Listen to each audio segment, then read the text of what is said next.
గాంధీ భవన్ లో టీపీసీసీ క్రమశిక్షణ కమిటీ ముందు మాజీ ఎమ్మెల్సీ మంత్రి సీతక్క భర్త కొండా మురళి హాజరయ్యారు. ఎమ్మెల్యేలపై తాను చేసిన వ్యాఖ్యలపై కొండా మురళి వివరణ ఇవ్వనున్నారు. ఇప్పటికే క్రమశిక్షణ కమిటీకి 15 పేజీలతో కూడిన వివరణ నివేదిక ఇచ్చినట్టు తెలుస్తోంది. కమిటీ చైర్మన్ మల్లు రవి అధ్యక్షతన భేటీ జరుగుతోంది. వారం రోజుల వ్యవధిలో మూడోసారి పీసీసీ క్రమశిక్షణ కమిటీ సమావేశం జరుగుతోంది. కొండా దంపతులపై ఏఐసీసీ ఇన్ఛార్జి మీనాక్షి నటరాజన్, పీసీసీకి వరంగల్ ఎమ్మెల్యేలు, నాయకులు ఫిర్యాదు చేశారు.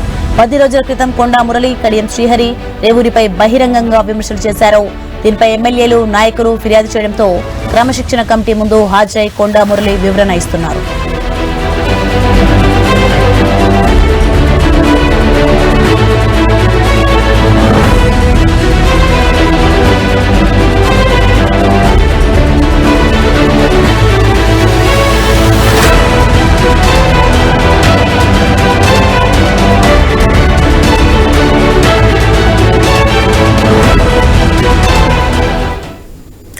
బ్రేకింగ్ న్యూస్ చూస్తున్నాం. గాంధీ భవన్ లో టీపీసీసీ క్రమశిక్షణ కమిటీ ముందు మాజీ ఎమ్మెల్సీ మంత్రి సీతక్క భర్త కొండా మురళి హాజరయ్యారు. ఎమ్మెల్యేలపై తాను చేసిన వ్యాఖ్యలపై కొరడా మురళి వివరణ ఇవ్వనున్నారు. ఇప్పటికే క్రమశిక్షణ కమిటీకి 15 పేజీలతో కూడిన వివరణ నివేదిక ఇచ్చినట్టు తెలుస్తోంది. కమిటీ చైర్మన్ మల్లు రవి అధ్యక్షతన భేటీ జరుగుతోంది. వారం రోజుల వ్యవధిలో మూడోసారి పీసీసీ క్రమశిక్షణ కమిటీ సమావేశం జరుగుతోంది. కొండా దంపతులపై ఏఐసీసీ ఇన్ఛార్జి మీనాక్షి నటరాజన్, పీసీసీకి వరంగల్ ఎమ్మెల్యేలు, నాయకులు ఫిర్యాదు చేశారు. 10 రోజుల క్రితం కొండా మురళి, కడియం శ్రీహరి రేవూరిపై బహిరంగంగా విమర్శలు చేశారు. దీనిపై ఎమ్మెల్యేలు, నాయకులు ఫిర్యాదు చేయడంతో క్రమశిక్షణ కమిటీ ముందు హాజరై కొండా మురళి వివరణ ఇస్తున్నారు.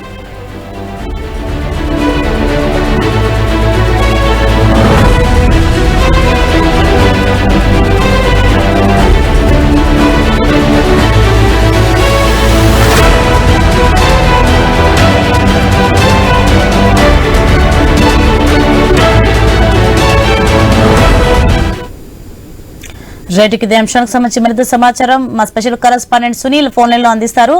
సునీల్,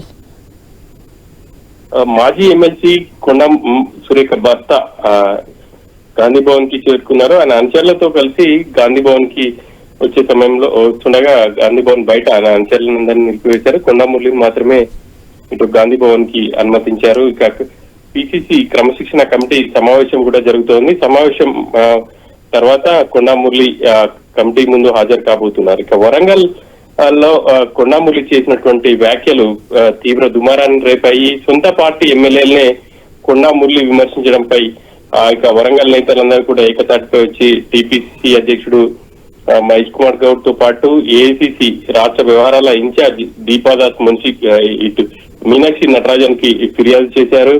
ఇక ఆ తర్వాత అంశం పిసిసి క్రమశిక్షణ కమిటీ దృష్టికి వెళ్ళింది. పిసిసి క్రమశిక్షణ కమిటీ ఇక ఈ మధ్య కాలంలోనే బాధ్యతలు చేపట్టారు ఎంపీగా ఉన్నటువంటి మల్లు రవి. ఇక వివిధ జిల్లాల్లో నేతల మధ్య ఉన్నటువంటి అభిప్రాయ భేదాలు కావచ్చు, అదేవిధంగా వాళ్ళపై వస్తున్నటువంటి ఫిర్యాదులన్నింటినీ క్రమశిక్షణ కమిటీ పరిశీలిస్తా ఉంది.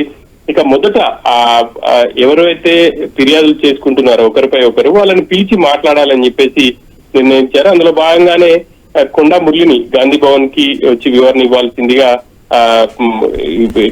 పిసిసి క్రమశిక్షణ కమిటీ ఆయనకు ఇన్ఫార్మ్ చేసింది. ఆ మేరకు కొండా మురళి గాంధీ భవన్ కి చేరుకున్నారు. మరి కాసేపట్లోనే తన వివరణ ఇవ్వబోతున్నారు. ఎందుకు అటువంటి వ్యాఖ్యలు చేయాల్సి వచ్చింది? సొంత పార్టీ ఎమ్మెల్యేలైనటువంటి కడియం శ్రీహరి, అదేవిధంగా రేవూర్ ప్రకాష్ రెడ్డి, ఎన్కౌంటర్ స్పెషలిస్ట్ అంటూ వర్ధనపేట ఎమ్మెల్యే నాగరాజుపై ఈ నెల 19వ తేదీన రాహుల్ గాంధీ జన్మదినోత్సవ వేడుకల్లో వరంగల్లో జరిగినటువంటి వేడుకల్లో కొండా మురళి పాల్గొన్నారు. ఆ పాల్గొన్న సమయంలోనే ఆయన అక్కడ ఉన్నటువంటి వాళ్ళని ఉద్దేశిస్తూ అనుచిత వ్యాఖ్యలు చేశారు. ఇక వాటికి సంబంధించి ఎమ్మెల్యేలు కూడా చాలా సీరియస్ గా రియాక్ట్ అయ్యారు. వరంగల్లో మొదట ఎమ్మెల్యే రాజేందర్ రెడ్డి నివాసంలో భేటీ అయ్యారు. పిసిసికి ఫిర్యాదు చేయాలని చెప్పేసి నిర్ణయించుకుని తెల్లారే అంటే 23వ తేదీన పిసిసిని కలిశారు. ఏఐసీసీ ఇన్ఛార్జి మీనాక్షి నటరాజన్ కూడా ఫిర్యాదు చేశారు. ఖచ్చితంగా కొండా మురళిపై చర్యలు తీసుకోవాలి. ఇది మొదటిసారి కాదు, గతంలో కూడా పార్టీ ఎమ్మెల్యేలను పై ఇటువంటి కామెంట్స్ చేస్తూ వచ్చారు. తరచూ ఇటువంటి కామెంట్స్ చేయడం వల్ల తమకు ఇబ్బందికరమైనటువంటి పరిస్థితులు వస్తున్నాయని చెప్పేసి కూడా వాళ్ళు ఫిర్యాదు చేయడం జరిగింది. ఆ ఫిర్యాదు మేరకే ఇప్పుడు ఇక క్రమశిక్షణ కమిటీ ముందు కొండా మురళి హాజరు కాబోతున్నారు. ఇక కొండా మురళి కూడా తాను ఎందుకు చేయాల్సి వచ్చింది ఆ వ్యాఖ్యలు అనేది వివరించే అవకాశం ఉంది. మరోవైపు కొండా మురళి పై ఫిర్యాదు చేసినటువంటి ఎమ్మెల్యేలతో కూడా క్రమశిక్షణ కమిటీ మాట్లాడే ఛాన్స్ ఉంది. మరి వాళ్ళని కూడా త్వరలోనే గాంధీ భవన్ కి పిలిచి మాట్లాడబోతున్నట్టు తెలుస్తా ఉంది.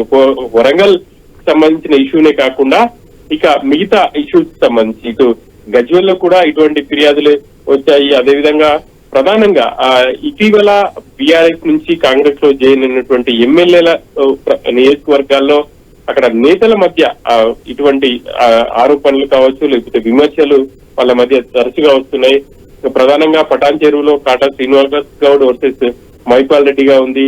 ఇక అదేవిధంగా మిగతా నియోజకవర్గాల్లో ఇంకొక వైపు మాజీ ఎమ్మెల్సీ జీవన్ రెడ్డి నియోజకవర్గంలో ఆయనకు ప్రస్తుతం ఉన్నటువంటి ఎమ్మెల్యేకు ఇట్లా ఎమ్మెల్యేలు జాయిన్ అయినటువంటి కాన్స్టిట్యున్సీలో ఇటువంటి ఇష్యూస్ వస్తున్నాయి. సో వాటికి సంబంధించి కూడా ఆయా నియోజకవర్గాల నుంచి ఇరు వర్గాలను పిలిచి పిసిసి క్రమశిక్షణ కమిటీ మొదటి దఫాగా వాళ్ళతో మాట్లాడబోతున్నట్టు తెలుస్తుంది. రాబోయే రోజుల్లో ఎవరైనా ఖచ్చితంగా పార్టీ లైన్ కే కట్టుబడి ఉండాలి, ఆ మేరకే పనిచేయాల్సి ఉంటుంది. ఎవరు కూడా పార్టీ లైన్ దాటితే మాత్రం ఖచ్చితంగా చర్యలు తీసుకుంటాము అని చెప్పేందుకే పిసిసి క్రమశిక్షణ కమిటీ నేతలు స్వయంగా గాంధీ భవన్ కి పిలిచి మాట్లాడుతున్నట్టు తెలుస్తుంది. Okay, thanks for the information Sunil.